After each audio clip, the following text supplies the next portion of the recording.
everybody, I'm April from With My Hands Homestead, and in my last video I got quite a few questions about what the heck I was doing. So I guess I wasn't super clear, or as clear as I thought I was, about what seeds I was planting. So I got a lot of questions of, why the heck are you starting summer seeds in the winter? It's way too cold, it's way too early. Well, when I was saying that those seeds were for my spring garden, I'm talking about the garden that you harvest in the spring. I think people were getting confused because usually for your summer garden, you start things in the spring. But whenever you're referring to like a spring garden or a summer garden or a fall garden, you're talking about when you harvest. So summer, you usually start in the spring. It's winter now. I'm starting for the spring, if that didn't make it even more confusing. But it actually brought up a good point, because even though in that particular video I was just doing broccoli, spinach, lettuce for my cold weather stuff, I am not above starting some tomatoes in the middle of winter. I actually did an experiment last year where I planted some tomato seeds in the middle of January, and by middle May I was eating ripe tomatoes. So if you want to hear more about that, stay tuned and I will tell you about the things that I kept in mind in order to achieve that, and a little bit more about how I did that. Okay, and forgive this messy room. I am in our spare bedroom, which doubles as our seed starting room because it has great light, and it's also our junk room, so you get what you get. But anyway, if you are anything like me, you want fresh tomatoes and you want them now. So I am famous for starting things way too early. I try to push the limit every year, and usually it totally fails. But last year, I guess technically it would have been January of 2019, I thought about the main reasons why everything was failing, and those are the three things that I'm going to get into in this video. And with keeping those in mind, I was able to successfully start stuff in the winter and get super early tomatoes, which was great.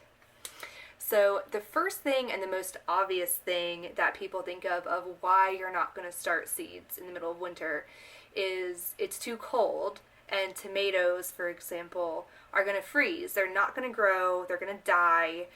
There's no point in growing them because they can't grow in the cold, which is totally true. And that is what I call a hard stop. Like, you're not going to grow tomatoes in less than 32 degrees. That's just never going to happen. So when I first moved here and I first started gardening, I live in zone 7B, which is really important. This video is just about my experience, so hopefully you can apply it to where you live. There are obviously going to be a lot of considerations.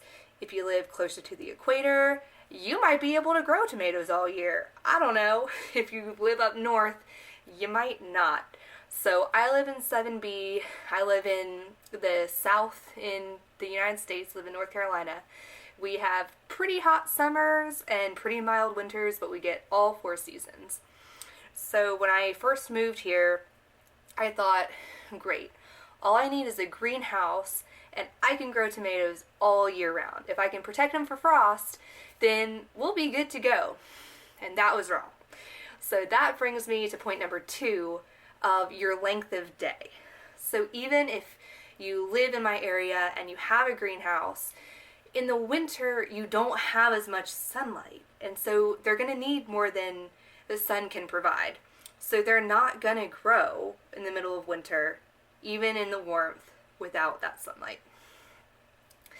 So again, that's very dependent on where you live, and that can vary throughout the whole time of year, throughout any part of the world that you live in.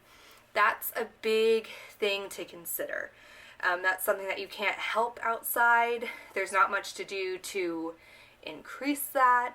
So that is probably the number one thing to consider if you are thinking about starting longer season crops outside in the winter. The third thing, and in my opinion probably the least important, but also the factor that usually bites my butt the most every year, is either them outgrowing their container or just logistically the space you have for them to grow in. So if you've ever started seeds yourself, you probably have a grow area, and I'm looking behind you because you are currently set up in my growing area. And that is basically a shelf with lights hanging on top. That's what most seed starting areas are like. Every year, usually, my downfall is I think, well, I'll start them like 2 weeks before I'm really supposed to. Like, what does that matter? I'm really getting an itch to start seeds. I'll just do it now. But every year, they always end up getting really leggy. I keep them in their container too long. They get way too big. They get unhealthy. I had one year where I came in and they were touching the grow lights. I mean, I've had them where they're on the shelf and they grow up through the shelf on top and they get stuck. It's just a mess. So definitely think about that. And even though I said it's not as important, because you can keep them alive in a smaller container, you just have to be really aware of fertilizing them properly so that they get the nutrition that they need. And when you plant them, they might be root bound. That's talk for another day. This is not an educational channel, so I don't want to fool anyone into thinking I really know what I'm doing. But those are things that I feel like have all been my downfall for starting seeds too early. Anyway, all that to be said, last year, taking into consideration all those three things, what I did was I planned on basically just keeping the tomato as a houseplant for as long as I could. So I started my seeds in January. It's important to note I did choose a cherry tomato variety because usually those are going to be ready in a shorter amount of days because they're little tomatoes. So if you pick a bigger tomato, they will probably take longer because they have to grow more. I believe you can still do it. I'm going to try a bigger tomato this year, but anyway, I felt like that was important to note. So I planned on keeping it as a house plant and just a container plant in general all year. So I started it just like normal. I potted it up. Let me see if I wrote it down. So I started my seeds January 10th. By February 18th, it was getting big enough that I needed to pot it up into a bigger container.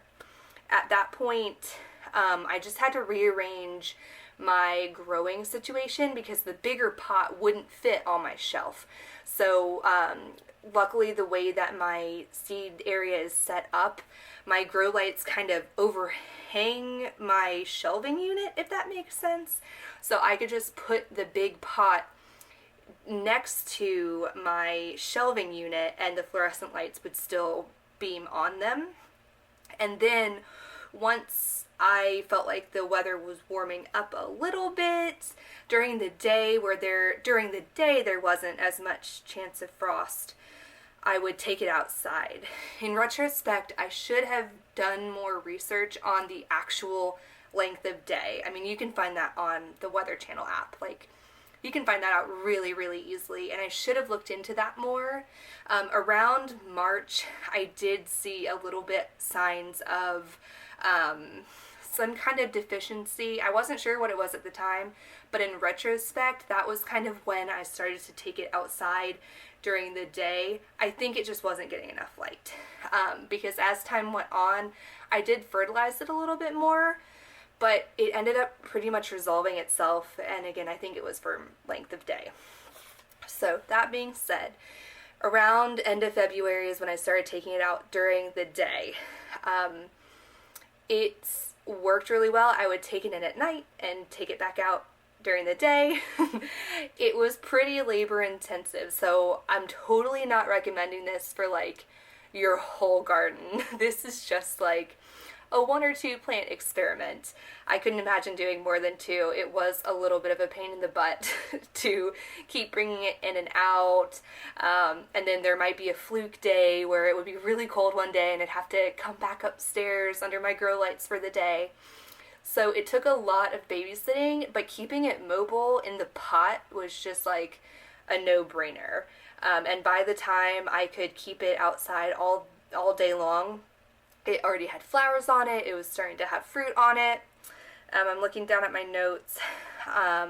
By March 23rd, it was covered in flowers and started to have little tiny tomatoes on it. And I got to pick my first ripe tomatoes May 15th. So again, it was a cherry variety, so they were little, but I had a ton of them. And they produced, man. The great thing about container gardens is usually you don't get as many like fungus and disease, just because like they're not in the soil and they're not mostly around other plants. So they stayed healthy the entire season. I had those literally from when I planted them, January 10th, through our first frost in, was I think November. So it was actually really, really great, and I'm really excited to do it again this year. So that is pretty much it. I will try to insert some pictures whenever I can. I only started my Instagram in January of this past year, so I wasn't that good at keeping much track. I didn't think many people cared, but I ended up really liking to document our journey, so I definitely document more now. So I don't think they're going to be super great pictures, but they're worth a shot. So I really hope you try it. I will be trying it, and I hope these tips helped. Bye.